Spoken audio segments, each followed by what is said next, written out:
السلام عليكم البنات، كي راكم؟ ان شاء الله تكونوا بخير وبصحه جيده. عوده جديده الى القناه ان شاء الله. ان شاء الله تكونوا كامل بخير. اليوم الفيديو بغيت نشارك معكم كيفاش اجواء العيد فوتهم.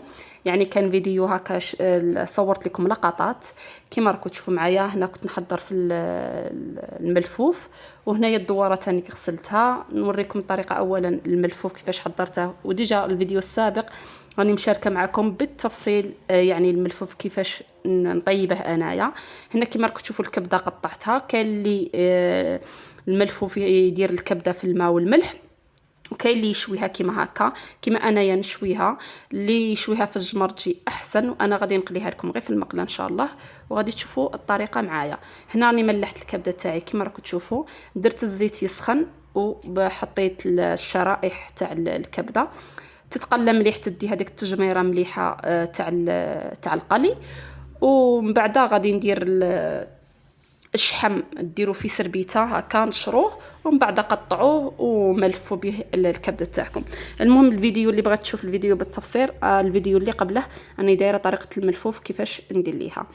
كما راكم تشوفوا هنايا كي طيب لي الكبده كامل غادي نخليها تبرد، ومن بعد عاد يعني عاد نملففها ونديرها ملفوف. هنا صايرها طابت لي، نقطعها مربعات ونديرها ملفوف.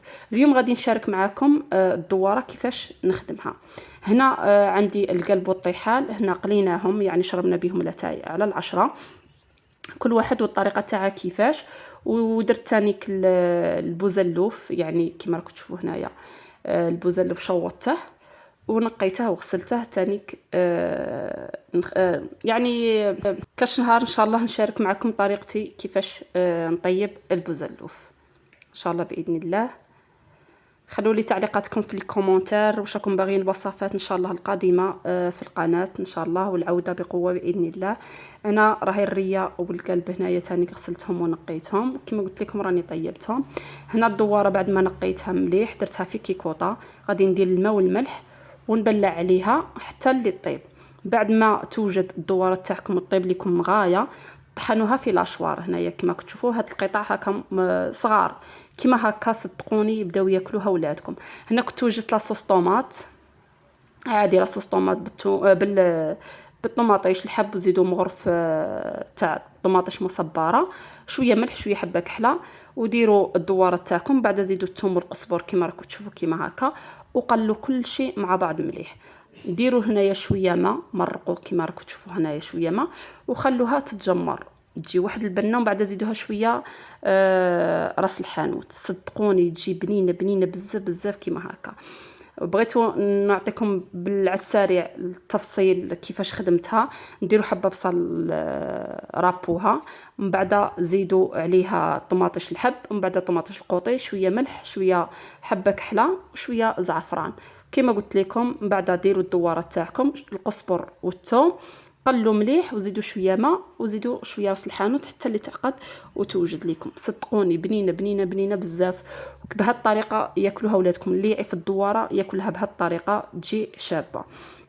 وتانيك طيبت المطلوع، غادي تشوفوا في الاخر الفيديو. طيبت المطلوع تانيك في هذاك النهار، يعني داك النهار يكون شاق بزاف. انا ديت غير مقتطفات كيما هكا، قلت ان شاء الله نطلع للبنات الفيديو. سمحوا لي على هاد الغيبه بزاف، طولت عليكم بزاف راني عارفه، وان شاء الله القادم احسن ان شاء الله باذن الله، وغادي تشوفوا فيديوهات جداد.